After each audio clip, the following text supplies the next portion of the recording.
These are Philippine blue angelfish. They're about 6 months old and rapidly approaching sexual maturity. At this age, it's very difficult, if not impossible, to tell which ones are the males and which ones are the females. However, as these juveniles mature, find mates, and prepare to spawn, there are some physical as well as behavioral traits that may develop that can help us determine their sex. It's important to keep in mind that not all of these traits will show up in every angelfish. So, rather than just using one trait to determine the sex, it's best to take them all into account and weigh them as a whole. Another important thing to remember is that many of these traits are linked to reproduction, so they'll be much more obvious in healthy, mature adults who are in good spawning condition. Now, let's take a look at the parents of these juveniles to see what gender-specific traits we can find in the full-grown adults. These are their parents, and they're about 8 years old. That's the male on the left and the female on your right. Male angelfish tend to grow larger and become more aggressive than their female counterparts. While this is not true 100% of the time, it can be one of several clues to help you determine the gender of your fish. In the wild, female angelfish seem to prefer aggressive males who are actively defending a suitable territory. And with this pair in particular, it's definitely the male who is the more aggressive of the two. Another sign that a fish might be a male is the appearance of a slight bump on its head known as a Nuchal hump. In this image, the male is on the left and the female is on your right. Notice the difference in their facial profiles. This male has a distinctive Nuchal hump, while the female has a more flattened profile.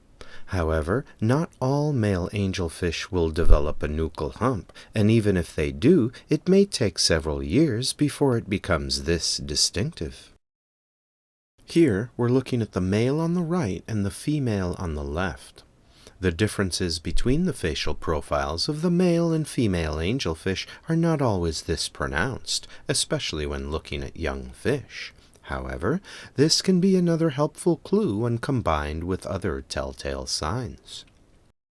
Another, more reliable indicator of the sex are the breeding tubes that will appear on both the male and the female a week or two before they lay their eggs.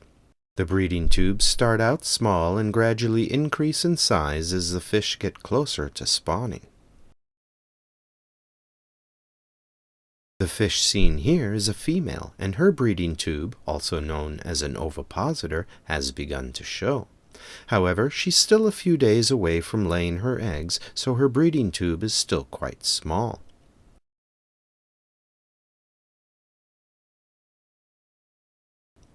Here is the same female in the midst of laying her eggs. Her breeding tube is now fully enlarged.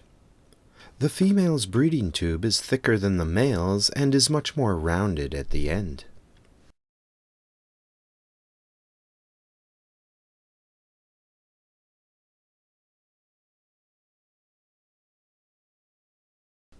The fish seen here is a male just prior to spawning. His breeding tube is much thinner than the female's and tapers to a fine point. Here again is the breeding tube of a male angelfish.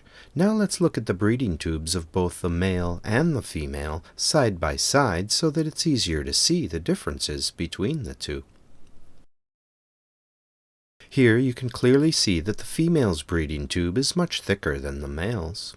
When you can see both of their breeding tubes, then the fish are very close to laying their eggs, so you'll also want to take into account the size of their abdomens. If it's a female, then you should also be able to see a nice rounded abdomen filled with eggs. Several sources say that you can also tell the sex of an angelfish by looking at the shape of the anal fin. Some also mention the shape of their ventral fins as an indication of the gender, claiming that fish with forked ventral fins are males and those without them are females. Neither of these methods is very accurate, because the shape of their fins can be affected by environmental factors that have nothing to do with the sex of the fish. Furthermore, selective breeding has produced many varieties of angelfish that have different fin shapes and sizes. So, using the shape of their fins to tell males from females is an unreliable method. By far, the most accurate indicator of the sex are the breeding tubes that will appear on both sexes just before spawning. The female seen here on the right will spawn in exactly 12 days from now. If you intend on breeding your angelfish, then obviously you'll need both a male and a female. However, since angelfish are so difficult to sex, picking out a pair of fish from a tank of juveniles is very difficult, to say the least. So, if you want to breed these fish, there are basically two options. One, you could buy an adult breeding pair. However, proven adult pairs of angelfish can be very expensive. So most people choose option number 2 and buy several young fish. Then they let those fish mature until they start forming pairs. Angelfish who have formed a pair bond will tend to stay close to each other. They'll choose a specific section of the tank to call their own and then remain close to this area to chase off any intruders. Once you have confirmed that you have a bonded pair, for the safety of everyone else involved, it's best to remove the other fish from the aquarium, because angelfish get very aggressive when they're about to breed. Finally, angelfish do not pair bond for life, and most individuals will switch partners if the situation requires.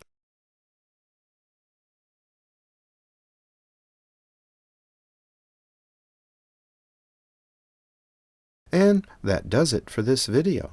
Please help support my effort to continue bringing you these high-quality videos by subscribing to this channel, and as always, I thank you for your time.